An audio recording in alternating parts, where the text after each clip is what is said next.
Here's another episode of Beyond the Dash. I'm here with Charlie Dawson. And you've been a driver for how long?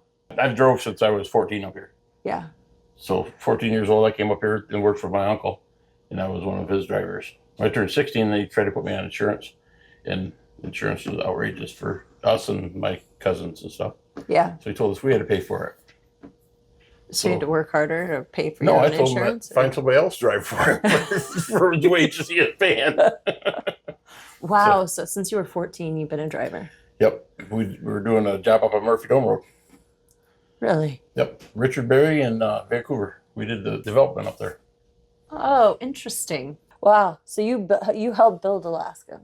That's pretty cool. that section of it, yeah. Yeah, well. Working on a project now just outside town. Going to be starting in anyways June 1st. Nice. In this segment, I'm gonna show you two different videos. We're not gonna mention any names. We're not gonna mention any companies. Don't want to throw anybody under the bus. So, and then at the end, we're gonna answer a question from the audience. And I picked a question I think you would be really good at. Like, you have a lot of experience with it. So our first clip is an incident that had happened. There were two drivers driving north, and they had left pretty early, and they hit Koyukuk about almost 8 o'clock in the morning. And as they were dropping down in a little bit of snow, and you got to get kind of a run at Koyukuk if you can. Yeah. All of a sudden, there's a car. Yeah, not a good place to park. Fortunately, nobody was injured. Nobody was hurt. There was some repercussions for what had happened in the incident. And should have been. Right. How this came about. Right. For sure. But yeah, have you ever had anything like this happen? No, I haven't. I've never been hit like that, So had somebody rear end me like that. I've been, everybody, there's only two types of drivers on the haul road. Well, and in this case, the four-wheeler that this driver had come across did rear end a big truck that was running for Koyukuk. So was it running very hard? I don't know. But fortunately, everyone made it safely to Coldfoot, but it just it left a really bad taste. Well, yeah, it looks bad on the company and everybody else. It does, especially yeah. If the guy doesn't stop. Well, and looking at this video, there are no lights on that trailer or that truck or that four-wheeler SUV. No, but it hit right there by the battery, probably. It blew out the battery when he rear-ended them. Four-wheelers don't have to have triangles or anything, so, there's no reflective out there for them. Yeah. But as you're dropping down off a blind kind of corner in the dark in a blizzard. Oh. But, I mean, in their defense, even though there's a vehicle behind them, I'm sure that the other vehicle would not be able to drag them out of the ditch with no power and, do a safe spot to park it. Right. Yeah, because they did have another four-wheeler behind them. Yeah. Yeah. So it just kind of, looking at this, watching this, I mean, it seems cameras never really show what the eye show sees. Your hill or anything, because that happened on the north side of the hill, dropping down to the corner. Yep. It was an incident that when you come across that, you've got two hands on the wheel, white knuckling it, make sure, that's a hill you're running for generally. Right. Yeah. Unfortunately, that four-wheeler was in the southbound lane, and this driver looks like they were kind of towards the middle, but in the north a little bit. It was easy to get around them, but as you're dropping off and it's a blizzard, and that did not look fun. With it taking out the one wheel, imagine it, they didn't have a choice but to drift over to the southbound side in. Yeah. Yeah. If you slam on your brakes too hard or something too, that could have been. And you think too, you're out there. Koyukuk's what, 200 miles from Fairbanks? So it's 230 miles. Yeah. From Fairbanks. Yep. Because 158's at the top of the hill. So yeah, it would be. Yep. So and then Coldfoot's only 175. So yeah, because you're only 20 miles from Coldfoot, so it's 250 miles to Coldfoot pretty much. 255. Yeah. Yeah. So I mean, out in the middle of nowhere. Yeah. And fortunately, somebody came upon the people in that vehicle and sitting there in that vehicle, that would have been bad too, having a big truck drop down. If it wasn't, handled. Yeah. Yeah. Yep. So I personally remember this incident and the big hustle to get lights and triangles or to get that vehicle moved. it was a big deal. Like we got to make sure because you can't. I remember seeing it, and we're doing. I didn't know what happened. You know, we thought, well, maybe it's snowing real hard, and you only met a one way up there, and maybe hit the one way. We didn't know what happened to it. I remember seeing it. So for this next video, this is an incident that had happened. There were two trucks heading south, and there was a pilot car and an oversized headed north. And unfortunately, there was just a little bit of technical issues with the pilot car's CB radio. So, and out there, I mean, do you call out for Neuterwick? Do you call out Neuterwick? I do not. Okay, I do. I call out everything. I don't call out anything anymore. I'm irritating. I'm in my lane. If you're in your lane, even on Neuterwick, you can meet. It just sits tight, but you can meet. So I don't call out. I stay in my lane. Yeah. If I go in the other lane, I'll call it out. You know, like slippery on 1 mile or 2 mile, 2.5, and all that, and through there. If I end up going over to southbound lane to get traction or something, I'll holler out. Yeah. Northbound truck, southbound lane, 2.5 mile. I just call out everything. Watch out, boys! Here I come. Duck. That's Dive in the ditch. Watch it. All right. So here's the incident here.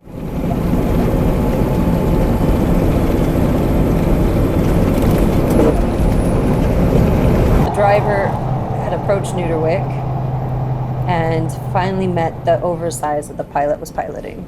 And they ended up having to back down off of the bridge because that you can maybe meet another truck in the bridge. If you're 14 wide, you're not going to make it. Yeah. It's ridiculous. It's blinding. It's obnoxious. I think one light. You go down to the States, there's nobody running around like that. And you're down there in traffic. What we need pilot cars for on the haul road, which, we have for traffic, you don't even have to have them half the states down in America. In America. You're 12 wide, you don't need a pilot car. I could see it, having a pilot car for like heavy stuff. Like you got a D11 on, D10 on, D9 on, something like that, and you're dropping off finger or something. It's nice to have a pilot car behind you. That way somebody else comes along and you see you drop off, you're 3/4 of the way down there and you're only doing 10 mile an hour. Right. So they don't come bombing off, and not know you're down there. And they're going to catch you, But pilot car doesn't sit up on top until the guy gets to the bottom. They drop off too, right behind the load. So then it's, it's an experience for the pilot cars. I mean, we got some really good pilot cars around here. We really good ones. We've been doing this for a long time.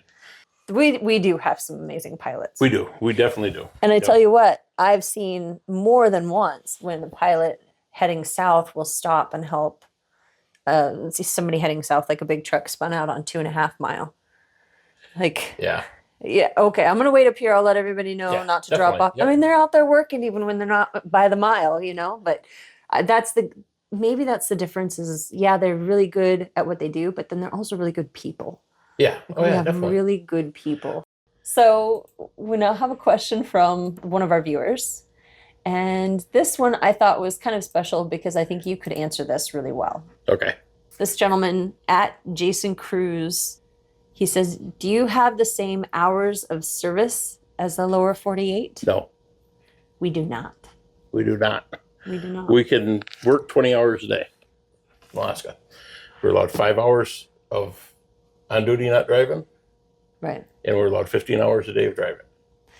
In the lower 48, we got 48 and then Alaska. America and Alaska. America and Alaska. On duty time. For 48, you're allowed, I believe it's 11 hours of drive time a day. Of drive time? Drive time a day. And I'm not sure. I think you're allowed 4 hours. I'm not sure on the on duty, not driving. I think it's 4. So we have 11 hours. And then in Alaska, we're allowed 15. We're allowed 15. And then on duty time, they've got a total of 15 hours that they can be. So it'd be 4 hours of. So 4 hours extra. Yep. For and loading, whatever. We have 5. And we have 5. Yep. Okay. You guys are going to have to forgive my. But the other thing that's different about up here is it's mandatory to take breaks, right? down in the lower 48. Yeah, you have to have what? Every 4 hours you have to have a 15-minute break, I believe. Or is it half hour now? I'd have to ask my son. He's down there driving. Breaks. Up here, we do not have to do breaks. Yep. So we have a lot more time available to us. It's like logs in general, paper, or the e-logs. Kind of, I know that we all need to be compliant anyway, paper Right. or e-log, right? But then there's also those moments when I realize that the strictness of the electronic log has changed the culture of the road itself. It has. Yes. It definitely has. I will see drivers who do paper, and it's not like they're manipulating. Okay, they're not illegal. No, you're allowed to drive 15 hours. Right. Who wants to drive more than 15 hours a day? Right. Who wants to do that anyway? Right. But when somebody breaks down on the side of the road, now people stop and they'll help you or they'll check on you. And then if it's not, there's no more communication and bullshit. The problem with E-log is I feel I like E-log. I'll be honest with you. I like E-log because I don't have to remember. That is so surprising to me. I didn't think you would be an E-log. I don't have to remember on Friday when I'm doing my logbook for the week what time I got fuel on Monday because they have to match. Oh. So I like E-log. I pull in, I go on duty, I fuel my truck, and I'm ready to go. See, and I'm such a newbie that I've always ever been on. There's been a few times I've done paper. Yeah. But I've never been strictly paper. So I've only I been like it because of that. I never considered that. Because I was terrible about it. I hate paperwork, so I wouldn't do it till I had to. Here's something that does it for us. Yeah. It does it for you.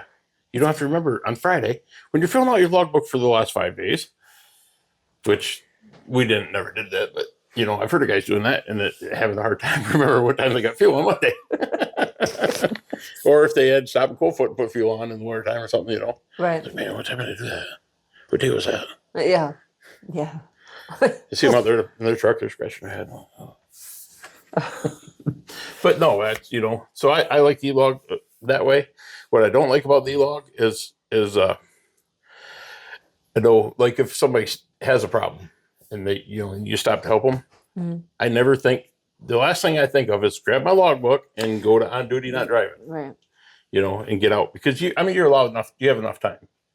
We're not like we're pushing the envelope for 80 hours a week, so you have plenty of time where you can stop and help somebody. But, my problem is you stop and help 3 guys, and then your logbook keeps going.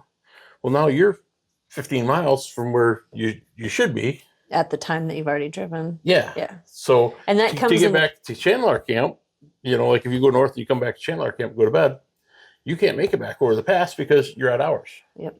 So then you're sitting on the north side of the pass. And that'll really affect you too if you do like the split. Like I do a lot of splits. I do too. I do a lot of split. I'll go up there. I can't sit for over 8 hours at a time. Yeah. Yeah. I just get bored when I wake up and I'm like, Lots of times I'll wake up, I'll be like, oh, where are you going? I get going, I look at my logbook, God dang it, it's 3 minutes from having the 8 hours in. Oh, oh man. That's the worst. I've had it where I had somebody knock on my door one time. Hey, can you move over just a little bit? We need to get this equipment out of here. And I'm like, yeah, I got you. And I moved the truck on duty. Now your truck, what do you guys run for E-log? We have Samsara. So every time the truck moves, it kicks it on. Yes. Yeah, see, we run big roads. So Okay. So big roads, if somebody wakes me up because I'm blocking them in, I can move the truck as long as I don't go over 4 miles an hour. And it will not kick on. Well, over 4, but when I'm moving the truck to the other side of the yard, I 5. Like it was, yeah. I was so upset that day. It happens. What I've done in the past, and I try not to, but like I'll put on yard moving around the yard stuff, and then, or I'll go to get lunch. So I'll go, I got 2 hours to spend up there. So I'll go to personal conveyance and drive across the street to get lunch. Yeah. Well, personal conveyance, I got, I've already spent my 8 hours off on the way up there. So I've got 2 hours to spend. So I go to get lunch, watch a little TV, whatever, hop back in the truck, and I take off. I never turned it off first advance. Oh no. Yeah. And I'll get 20 miles at a time. I'm like, oh. Stop, switch it back over. And with that too, you can't switch it over. You can't do your 2 hours and then break that up. So you show 15 minutes that you drove. It's either all or nothing. Yeah, you can't split it up. So you did your 2 hours off, but now you did 2 hours, say 2 hours, 20 minutes because you're 20 miles out of Prudhoe. And you can't just back up, So then, you're not. They don't give you freedom and I don't want to say manipulate as in a negative context, but right. You should be able to. You can change it, but then it's going to, take it all the way back to where you started. Yeah. So then you still got to take another 2 hours off. Interesting. Yeah. I never thought of so many of these things that you mentioned. I don't think about them. Like when we go in that construction zone up there, when they're doing the construction, I would go to on-duty yard move. And then because they got 20 miles of construction, it's going to take you an hour and a half to get through it. Mm-hmm. So I'd go to on-duty yard move, go through the construction, and then switch it back over to driving and go on up. And I come back and I'd switch it back over to yard move. And they said, I don't think we're supposed to do that. But you're in a construction zone, and the state can't go through there. It's a state highway, but it's under construction.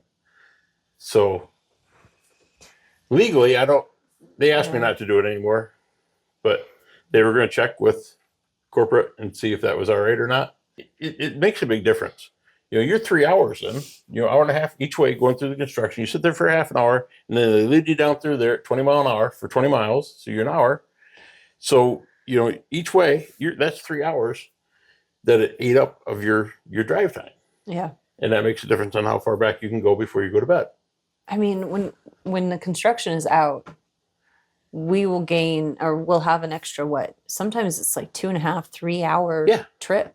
Yeah, like it adds all that on there. And there's never one spot of construction. No, it's Alaska. There's several. Yeah, there's like 3 months that we can do construction up here, and they're going to get all of it done that they can. In 3 months. Yeah. It doesn't matter that it's every, 100 miles, but yeah. And I get it. I know why they pilot you through even when they're not doing construction through the section. It's because they're trying to get as much done as they can do in the short amount of time they Absolutely. have. So I completely get it. Well, thanks for watching this Beyond the Dash with Charlie Dawson. It's been a pleasure. Just out of curiosity, what kind of logbook do you use? Do you use paper, Samsara, Big Roads? There was another one. What was the other one? Truck? Oh, I don't know. I think there's others. I've only used Big Road. Oh, yeah. Or paper. Okay. What kind of e-log do you use? Or not? Let us know. And if you haven't already, like and subscribe. We'll be seeing more of these adventures.